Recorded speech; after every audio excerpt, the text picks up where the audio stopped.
Abhishek Kumar Gupta. I'm assistant professor in AVS Engineering College, Ghaziabad, electrical electronics engineering department. जैसा कि network analysis and thesis का हम video lecture series चला रहे हैं और मैं ये नेक्स्ट वीडियो लेक्चर लेके आया हूँ उसका नोडल एनालिसिस या नोड एनालिसिस का। लास्ट लेक्चर में हमने मेश एनालिसिस को देखा था और उसे हम कैसे सर्किट में अप्लाई करते हैं वो भी हमने देखा। अभी हम बेसिक प्रिंसिपल केवल एक डीसी नेटवर्क को लेके कर रहे हैं। हम आगे देखेंगे जब हम न्यूमेरिकल को सॉल्व करेंगे तो वहाँ पे हम एसी सर्किट भी लेंगे यहाँ पे। क्लियर? ठीक है, तो हम अब पढ़ने जा रहे हैं नोड एनालिसिस, यानी किसी सर्किट में आपका नोड एनालिसिस का क्या अप्रोच होता है, कैसे अप्रोच होता है, वो हम सीखने जा रहे हैं यहाँ पे। क्लियर? जैसे हम जानते हैं कि नोड का मतलब क्या हो गया, ऑब्वियस सी बात है, एक ही चीज दिमाग में आता है, केसीएल। अगर नोड है तो ऑब्वियस सी बात है उस नोड पे हमें केसीएल अप्लाई करना है, यानी किरचॉफ करंट लॉ अप्लाई करना। क्लियर? यानी केसीएल एट नोड।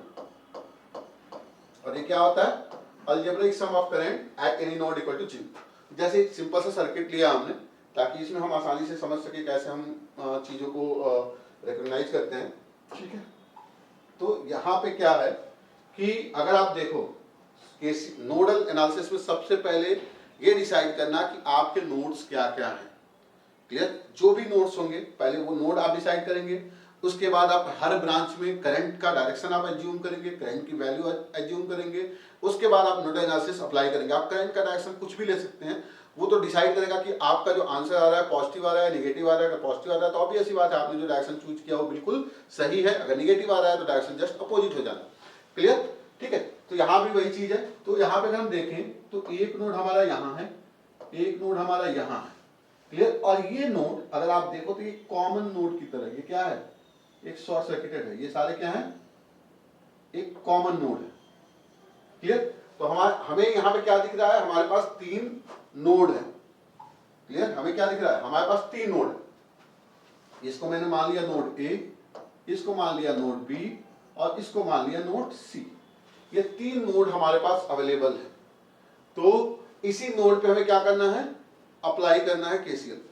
तो सबसे पहले मैंने क्या कहा था, सबसे पहले करंट डिसाइड करना हर एक ब्रांच में। जैसे यहाँ पे है, यहाँ पे करंट का फ्लो ऐसे ही आ रहा है तो करंट यही हो गया। यहाँ पे हमने मान लिया कि ये करंट I1 है, ये करंट मान लिया मैंने, ये एज्यूम कर लिया ये I2 है, और ये करंट मान लिया मैंने I3। ये डायरेक्शन मैंने ले लिया और ये करंट आपका 4 एम्पियर आ ही रहा है। यहाँ पे 6 एम्पियर करंट आ रहा है और यहाँ पे ये 4 एम्पियर करंट आ रहा है। क्लियर? ठीक है, तो ऑब्वियस सी बात है यहाँ पे आप नोड ए और नोड बी, ये 2 नोड है और एक एक कॉमन नोड की तरह ट्रीट हो रहा है जो नोड सी है। क्लियर? ठीक है, आप चाहो तो तीनों नोड पे केसीएल अप्लाई कर सकते हो, ऐसा नहीं है, आप मतलब तीनों नोड पे केसीएल अप्लाई कर सकते हो, लेकिन हम ऐसा नहीं करते। क्यों नहीं करते? क्योंकि जब हम नोडल एनालिसिस अप्लाई करते हैं तो हम चाहते हैं कि हमारा जो इक्वेशन सॉल्व हो, यानी नंबर ऑफ अननोन्स हो वो कम से कम हो। अगर आप यहाँ पे देखो तो यहाँ पे क्या है, 3 नोड है, I1 I2 I3, 3 अननोन है, 3 अननोन 3 नोड, तीनों पे नोडल एनालिसिस अप्लाई करेंगे, 3 अननोन 3 इक्वेशन आपको बनेंगे, लेकिन ये आपके लिए फ्रूटफुल नहीं। क्यों नहीं है?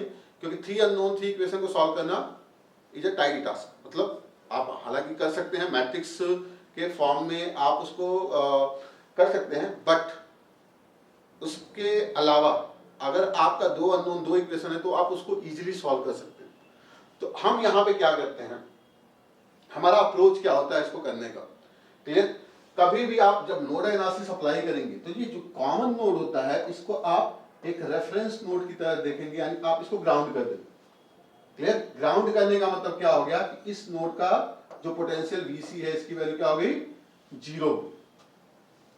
क्लियर? ये जो कॉमन नोड आपको दिख रहा है इसको हमने क्या कर दिया, ग्राउंड कर दिया। क्लियर? और यहाँ पे जो वोल्टेज है A नोड के लिए VA वोल्टेज हो जाएगा और B नोड के लिए VB वोल्टेज हो जाएगा। क्लियर? तो अब नंबर ऑफ अननोन्स घट के 3 से कितने हो गए, 2, क्योंकि VC तो आपने रेफरेंस ले लिया, वो तो 0 हो गया। तो नंबर ऑफ अननोन अब क्या हो गया, VA और VB हो। अब जो भी I1 करंट है, I2 करंट है, I3 करंट है, V और VB के टर्म में आएंगे, वो कैसे आएंगे हम आगे देखेंगे। तो नंबर ऑफ अननोन यहाँ पे क्या हो गया, रिड्यूस हो गया। तो आप 2 अननोन 2 इक्वेशन को बहुत आसानी से सॉल्व कर सकते हैं। क्लियर? हालांकि 3 अननोन 3 इक्वेशन को भी मैट्रिक्स फॉर्म से सॉल्व किया जा सकता है, लेकिन वो हम आगे पढ़ेंगे। ठीक है, जब हम मैट्रिक्स अलजेब्रा यहाँ पे लेके आएंगे। क्लियर? तो यहाँ पे हम सिंपली क्या करेंगे, दोनों नोड पे केसीएल अप्लाई करेंगे। तो एट नोड ए अगर आप नोड ए पे केसीएल अप्लाई करोगे तो क्या मिलेगा आपको? देखो यहाँ पे ये करंट इनलेट है और ये करंट नोड से बाहर जा रहा है, तो ऑब्वियस सी बात है 6 की वैल्यू क्या हो गई? I1 प्लस I2 के बराबर हो गया। Equation number 1 clear. 6 पॉजिटिव ले लिया हमने, minus I1 minus I2 equal to 0 हो गया, तो ऑब्वियस सी बात है इनलेट करंट इक्वल टू मतलब इनकमिंग करंट इक्वल टू क्या हो गया? Outgoing current. क्लियर। तो 6 की वैल्यू क्या आ गई? I1 प्लस I2 के बराबर आ गई। एट नोड बी, अगर नोड बी पे अप्लाई करेंगे तो ऑब्वियस सी बात है यहाँ पे क्या हो रहा है? I2 आपका इनकमिंग करंट है और I3 और साथ साथ 4 भी क्या है यहाँ पे? इनकमिंग करंट है। तो I2 प्लस 4 की जो वैल्यू है वो क्या हो गई? I3 के बराबर आ गई। इक्वेशन नंबर 2 आपको मिली। तो यहाँ पे क्या हो गए? दो इक्वेशन है लेकिन नंबर ऑफ अननोन्स कितने हैं? 3 है। I1, I2 and I3। Clear. अब बात आती है कि या तो हम तीसरे नोड पे केसीएल अप्लाई करके 3 अननोन 3 इक्वेशन सॉल्व करें, या फिर हम कुछ ऐसा करें कि हमारा इक्वेशन 2 अननोन 2 इक्वेशन पे ही इजीली सॉल्व हो जाए। तो वो चीज हम यहाँ पे यूज करते हैं नोड वोल्टेज के टर्म। क्लियर। हम क्या करेंगे? करंट को वोल्टेज के फॉर्म में और रेजिस्टेंस या इंपीडेंस के रिलेशन के साथ V इक्वल टू IZ का अप्लाई करके हम करंट को वोल्टेज के फॉर्म में और इंपीडेंस के फॉर्म में पुट करते हैं, जिसकी वजह से नंबर ऑफ अननोन केवल नोड वोल्टेज के टर्म में आ जाता है। क्लियर।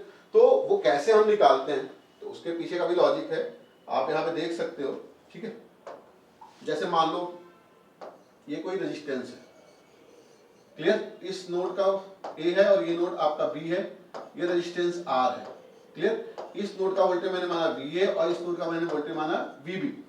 क्लियर। अगर करंट I फ्लो कर रहा है तो आप क्या बोलते हो? VA minus VB equal to क्या होता है?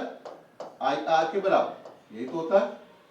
क्लियर। ये आपका higher potential current higher to lower potential flow करता है, तो VA minus VB equal to क्या हो जाएगा? I इंटू R के बराबर। यानी I की वैल्यू क्या आ गई? VA minus VB upon R।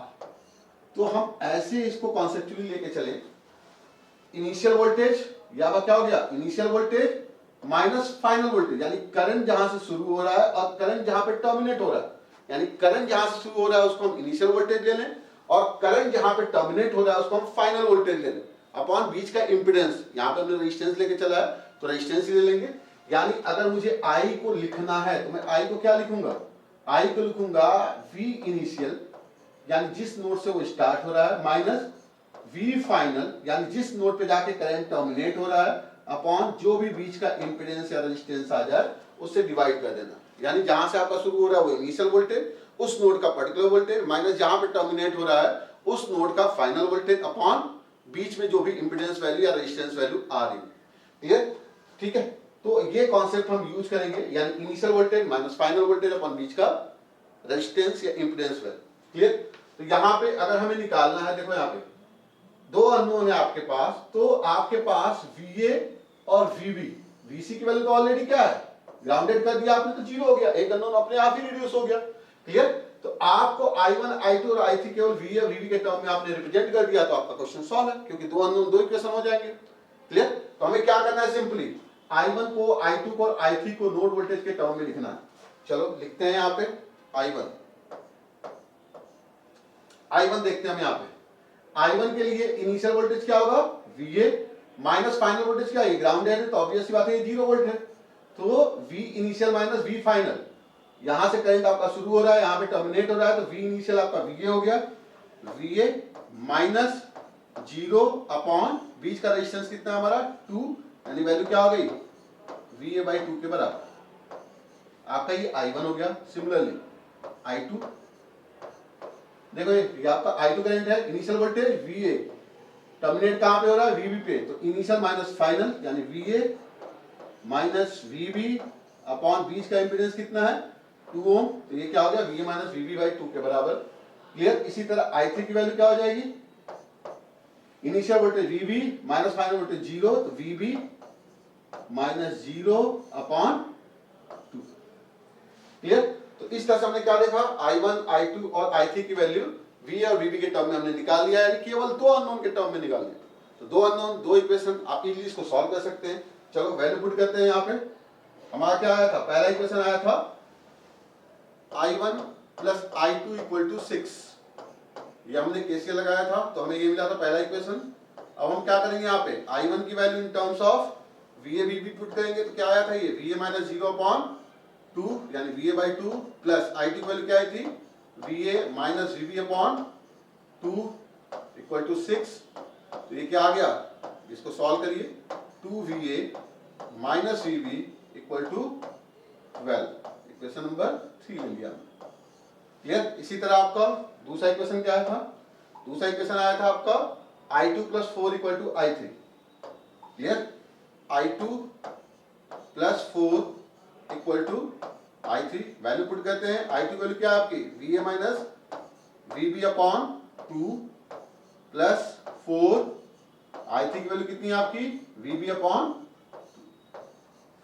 Clear. Solve करते हैं इसको, ये आपका आ जाएगा 2 से 2 कैंसिल आउट कर लीजिए आप, VA minus VB plus 8 equal to VB। ये आपका ना VA minus VB plus 8 equal to VB। ठीक है, तो आप एक साथ सबको कर लीजिए तो ये आ जाएगा आपका minus VA plus 2VB equal to 8, equation number 4। Clear. Equation 3 आपका आ गया 2VA minus VB equal to 12, equation 4 आ गया minus VA plus 2VB equal to 8। ठीक है, तो क्या क्या इक्वेशन आया हमारा, VA minus 2VB equal to 12, clear, और माइनस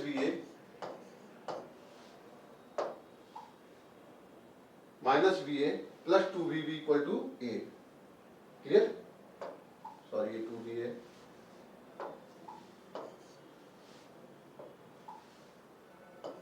ठीक है, minus VA plus 2VB equal to 8। ये इक्वेशन 3 आया था आपका, ये इक्वेशन 4 आया। क्लियर। आपको इसे सॉल्व करना है तो बहुत आसानी से सॉल्व कर सकते हैं आप इसको, यहाँ से 2 से मल्टीप्लाई कर दीजिए इस इक्वेशन में। 2 से जब मल्टीप्लाई करेंगे तो क्या आ जाएगा, 2VA plus 4VB equal to 16, equation number 5 हो गया आपका। आप सिंपली क्या करिए, आप प्लस 2VA आप माइनस 2VA तो 3 प्लस 4 कर दिया ताकि VA भी एक दूसरे से कैंसिल आउट हो जाए, सॉरी 3 प्लस 5, इक्वेशन 3 और 5 को ऐड कर दिया तो क्या हो जाएगा, 2VA से 2VA कैंसिल आउट हो गया।